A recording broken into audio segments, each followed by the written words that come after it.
Hello guys. Before starting with my presentation, how many of you guys know about HAL Tejas? How many of you guys know about HAL Marut then? Okay. So the story starts at 1961, where German scientist named Kurt Tank was there in Germany. By the end of the story, you'll know the geopolitics played in making a first supersonic fighter jet made in India, which influenced by 12 different countries spread over 5 different continents. The story starts at Germany, where a Nazi scientist named Kurt Tank lived there. He was a Nazi scientist. He made the best fighter jet in Nazi Air Force, named as Focke-Wulf. This one is that. It is known as the backbone of German Air Force when Hitler was ruling. After the Nazis were defeated, the allies of Nazis tried to kidnap all the engineers and the scientists from Nazi army so that they can make their weapons in their research facilities. That time they kidnapped Kurt Tank and made house arrested him in Germany. He managed to escape flying his own fighter jet, which he presented to Hitler as a gift. Focke-Wulf 200. Hitler used it as a personal aircraft for him. He flew to Argentina with a forged passport with 60 of his colleagues. And Argentinian president at the time recruited him to make their first supersonic fighter jet. Before finishing of the project, the Argentinian president was ruled out of power, and the new dictator harassed him by arresting him.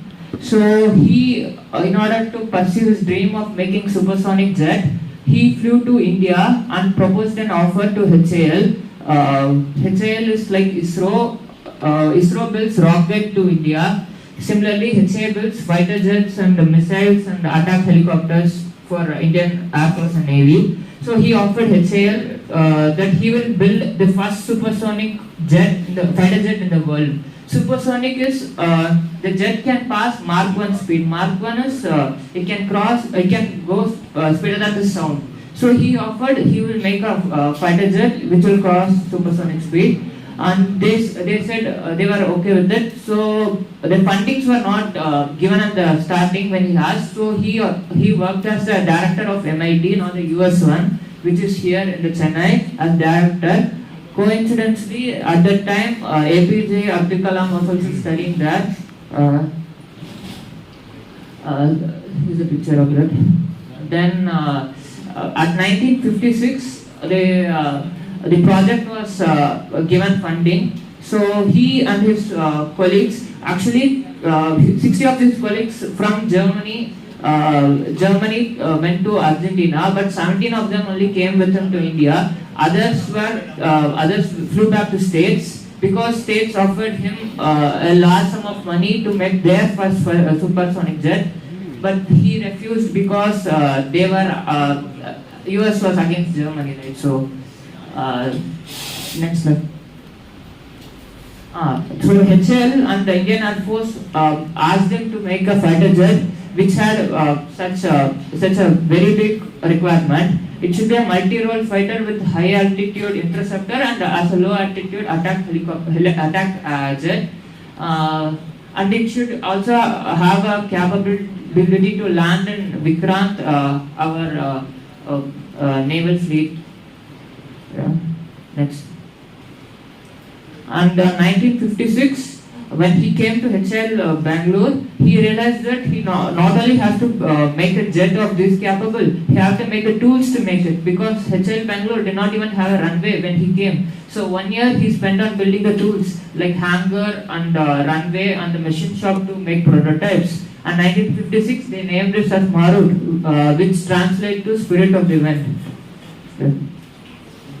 And in the first week when he came there, one of his colleague and his team resigned from the operation because they thought that this is not the place to build a fighter jet of this capable. and the next 3 months, three of his colleagues also resigned.